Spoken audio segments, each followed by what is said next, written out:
Welcome back. You are listening to the home of forbidden romances. Prepare yourself, because tonight's story will leave you breathless. The steel of the long sword did not tremble, though it hovered merely an inch from Julian's jugular, the cold metal radiating a threat that promised a swift, crimson end. Give me one reason why I shouldn't mount your head on a spike next to the last 3 tutors my father sent, Prince Kalen growled, his voice a low rumble of thunder trapped in a chest of iron.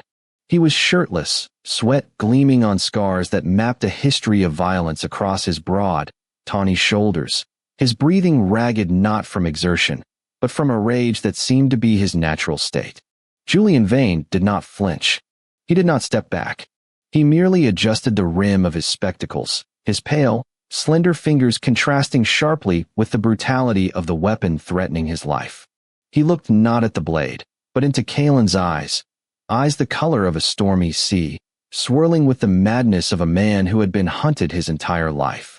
"Because, Your Highness," Julian said, his voice smooth and cool like water running over jagged rocks. "Those other tutors tried to teach you history. I am here to teach you how to survive the people writing it." Kalen's eyes narrowed, the blade inching closer until it kissed the skin of Julian's neck, drawing a single, perfect bead of blood. "I don't need survival lessons from a fragility like you. You look like you'd shatter if I whispered too loudly." "Then shatter me," Julian challenged, his gaze dropping to the prince's lips before snapping back up, a calculated insolence that made the air in the room thicken. "But if you kill me, you'll never know who put the poison in your wine chalice this morning." The sword froze. The silence in the Obsidian Palace's training hall was deafening. Kalen lowered the weapon slowly, the predator acknowledging, for the first time, another dangerous animal in the room. The arrangement was a farce, or so the rumors in the capital claimed. The crown prince, Kalen Valdravos, was a rabid dog, a warrior prince who had spent more time in the mud of the borderlands than on the silk cushions of the throne room. To curb his violent tendencies, the emperor had ordered a proxy marriage to the eldest son of the Vane family, a lineage of reclusive, brilliant scholars. But Kalen, refusing to be shackled to some bookish aristocrat he had never met, had banished his unseen consort to the West Wing immediately after the ink dried on the contract. He had never seen his husband's face. He didn't care to. 3 months later, Julian arrived at the prince's study, not as a spouse, but as the newly appointed royal tutor. The days that followed were a war of attrition. The study, a cavernous room filled with the scent of old parchment and beeswax, became their battlefield. Kalen was distinctively uncooperative, smashing inkstones and tearing maps, testing the limits of Julian's patience. But Julian was an immovable object. He was precise, ruthless in his intellect, and utterly unafraid. "You move your cavalry like a butcher, not a general," Julian critiqued one rainy afternoon, standing over the large tactical maps spread across the ebony desk. Kalen, lounging in his chair with a goblet of wine, sneered. "And what would a scholar know of war? Have you ever felt a man die in your hands?" "I know that a butcher kills one man at a time," Julian replied, picking up a wooden marker and sliding it behind Kalen's flank on the map. "A general kills thousands without lifting a sword. You left your supply line exposed here. The southern dukes would starve your army in a week, and you would be dead before the first snow." Kalen stared at the map. The logic was flawless. It was irritatingly brilliant. He looked up, catching Julian's profile in the dim candlelight. The scholar was beautiful in a severe, untouchable way. High cheekbones, lashes that cast long shadows, and a mouth that was always pressed into a firm line of disapproval. Kalen felt a sudden, perverse urge to bite that mouth, just to see if it would soften. "You talk a big game, tutor," Kalen murmured, standing up. He stalked around the desk, the heavy velvet of his robes dragging against the floor. He crowded Julian against the edge of the heavy table, trapping him. "But you're hiding something. You know too much about the court. You know too much about me." Julian's heart hammered against his ribs, but he kept his expression serene. The heat radiating from Kalen was intoxicating, a raw, masculine furnace. "It is my job to know, Your Highness." "Is it?" Kalen leaned down, his nose brushing against Julian's jawline, inhaling the scent of sandalwood and cold ink. "Why do you wear these high collars? Why do you never speak of your family?" You act as if you have no past. We are discussing logistics, Kalen, Julian whispered, using the prince's given name for the first time. It sounded like a prayer and a curse. Kalen froze, his hands gripping the edge of the table on either side of Julian's waist.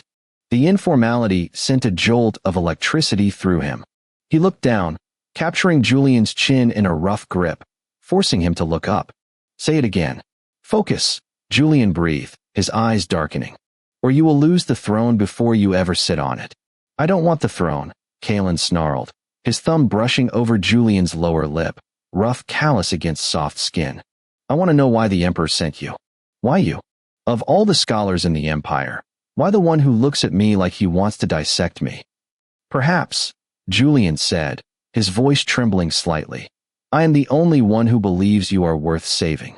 The air between them shattered. Kalen kissed him. It wasn't a romantic gesture. It was a conquest. It was bruising and hungry, a demand for submission. But Julian did not submit. He kissed back with equal ferocity, his hands tangling in Kalen's hair, pulling him closer, opening under the assault. It was a clash of teeth and tongues, a release of weeks of simmering hatred and unspoken desire. When they finally broke apart, breathless and flushed, Kalen rested his forehead against Julian's. You're dangerous, Julian. You have no idea, Julian whispered, a tragic edge to his voice. The turning point came during the winter solstice banquet. The atmosphere in the great hall was suffocating, thick with the perfume of courtiers and the stench of treachery. Kalen sat at the high table, looking bored and lethal, while Julian stood discreetly in the shadows of a pillar, watching the room with a hawk's intensity. Julian saw the sign before anyone else. A servant's hand trembling as he poured wine for the prince, a subtle nod from Duke Orso, the prince's uncle and greatest rival. The servant drew a dagger from his serving tray. Kalen! Julian's scream tore through the music. Time seemed to warp. Julian didn't think. He moved. He sprinted from the shadows, throwing himself between the prince and the assassin just as the blade descended. Pain exploded in Julian's shoulder, white-hot and searing. He gasped, stumbling back, colliding with Kalen's chest. The assassin, shocked by the interference, hesitated for a fraction of a second, which was all Kalen needed. With a roar of pure fury, the prince drew the dagger from his belt and drove it into the assassin's throat, nearly severing the man's head. Chaos erupted. Screams, guards rushing in, the overturning of tables. But Kalen heard none of it. He was on his knees, clutching Julian, whose azure scholar's robes were rapidly turning purple with blood. You idiot, Kalen roared, his voice cracking with a panic he had never felt in battle. He pressed his hand over the wound, blood seeping through his fingers. Why did you do that? What? Julian's face was ashen, his glasses askew. He reached up, his bloodstained hand cupping Kalen's cheek. Because, he rasped, I couldn't let him ruin your formation. Kalen let out a choked, wet laugh, tears stinging his eyes. He scooped Julian up into his arms, ignoring the protests of the guards. Clear the way. Get the physician. If he dies, I will burn this palace to the ground. The recovery was slow. For 3 days, Julian lay in the prince's private chambers, a scandalous breach of protocol that had the court buzzing. Kalen did not leave his side. He fed Julian broth, changed his bandages, and watched him sleep with a possessive intensity that bordered on madness. It was on the 4th night, while the fever broke, that the truth began to unravel. Duke Orso, furious that his assassination attempt had failed, marched on the palace with a regiment of the royal guard he had bribed, claiming that the prince was mentally unstable and unfit to rule, citing the harboring of a suspicious commoner in the royal bedchamber as proof of his depravity. The doors to the chamber burst open. Kalen stood immediately, drawing his sword, placing himself between the bed and the soldiers pouring into the room. Uncle, Kalen spat, his chest heaving. You come to finish the job? I come to restore order. Duke Orso sneered, surrounded by 20 armed men. Step aside, nephew. You are relieved of your command. And that whore in your bed will be executed for espionage. Touch him, Kalen said, his voice dropping to a terrifying whisper, and I will carve the meat from your bones while you scream. You have no authority here. Orso bellowed. The Emperor is comatose. The council backs me. You are nothing but a rabid dog without a leash. He has authority. The voice was weak but commanding. Julian sat up in the bed, wincing as he clutched his bandaged shoulder. He swung his legs over the edge, standing up on shaky limbs. He looked pale, ghostly, but his eyes burned with a terrifying, regal fire. "Julian, get back in bed," Kalen hissed, not looking back. "Stand down, guards," Julian ordered, his voice ringing with a strange, undeniable power. Orso laughed. "The tutor gives orders now? Kill him." I said stand down. Julian reached into the folds of his bloodied, torn robe on the bedside table and pulled out a heavy object attached to a gold chain. He held it up. The torchlight caught the object. It was a seal, a dragon coiled around a phoenix, carved from pure white jade. The room went deathly silent. The soldiers froze. Duke Orso's face drained of all color. "The Imperial Consort seal," Orso whispered, choking on the words. Kalen whipped his head around, his eyes wide, staring at the object in Julian's hand, and then at Julian's face.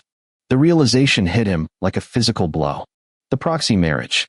The consort he had refused to meet. The vain family scholar. "I am Julian Valdravos, first consort to the crown prince, acting voice of the emperor," Julian declared, his posture straightening, the pain ignored.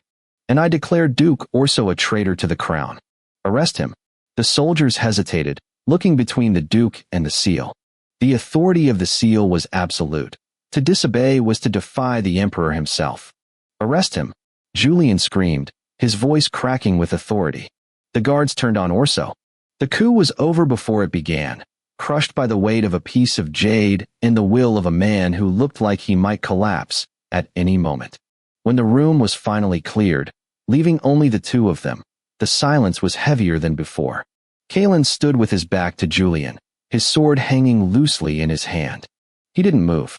He didn't speak. "Kalen," Julian said softly. "You lied to me," Kalen said, his voice devoid of emotion. "For 3 months. You played me." "I didn't play you," Julian said, stepping closer, though his legs felt like lead. "I had to know." "Know what?" Kalen spun around, his face twisted in a mixture of fury and heartbreak. "If I was a monster? If I was worthy of your precious intellect? You made me fall in love with a ghost, Julian. I felt guilty every day because I was desiring my tutor while I had a husband locked away in the West Wing. And they were the same person. You let me torment myself. I had to know if you were a man who could lead, or just a killer." Julian shouted back, tears finally spilling over. "The prophecy said the prince would burn the world. I was sent to bind you, to control you. But Julian's voice broke. "I didn't expect to find a man who was just lonely. I didn't expect to fall in love with the beast." Kalen stared at him, his chest heaving. The betrayal burned, but the image of Julian taking a dagger for him, the memory of Julian's brilliance saving his throne, burned brighter. "Why didn't you tell me sooner?" Kalen asked, his voice rough. "Because I wanted you to love me," Julian confessed, stepping into Kalen's space, ignoring the danger. Not the consort. Not the political asset. Just Julian. The man who beats you at chess and bandages your wounds. Kalen looked down at the smaller man. He saw the bandage on Julian's shoulder, the proof of his loyalty etched in flesh. He dropped his sword. The clang echoed through the stone chamber. "You are a cruel strategist, Julian," Kalen murmured, reaching out to wrap his arms carefully around Julian's waist, pulling him in. "You maneuvered me into checkmate." "Is it checkmate?" Julian asked, resting his head against Kalen's chest, listening to the frantic beat of his heart. "No," Kalen whispered, burying his face in Julian's neck. "It's a surrender. I yield. I am yours, consort. My sword, my army, my life. But if you ever lie to me again, I won't," Julian promised, closing his eyes as Kalen's lips found his. "Good," Kalen breathed against his mouth. "Because now that I know who you are, I expect you to take responsibility for your husband." And that is how the viper tamed the wolf. If you enjoyed seeing Kalen finally submit to the one person stronger than him, destroy that like button. And tell me in the comments, would you forgive a husband who tried to kill you, or a lover who lied about their entire identity to test your soul? I'll be reading your answers. Subscribe for the next chapter. Until then,